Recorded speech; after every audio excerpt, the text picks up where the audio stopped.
ولقد خلقنا الإنسان ونعلم ما توسوس به نفسه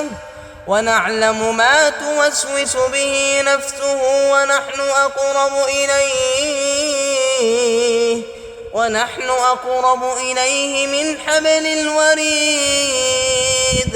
إذ يتلقى المتلقيان عن اليمين وعن الشمال قعيد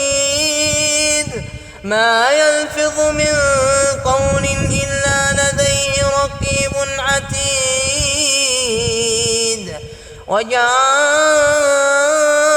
سكرة الموت بالحق ذلك ما كنت منه تحيد ونفخ في الصور ذلك يوم الوعيد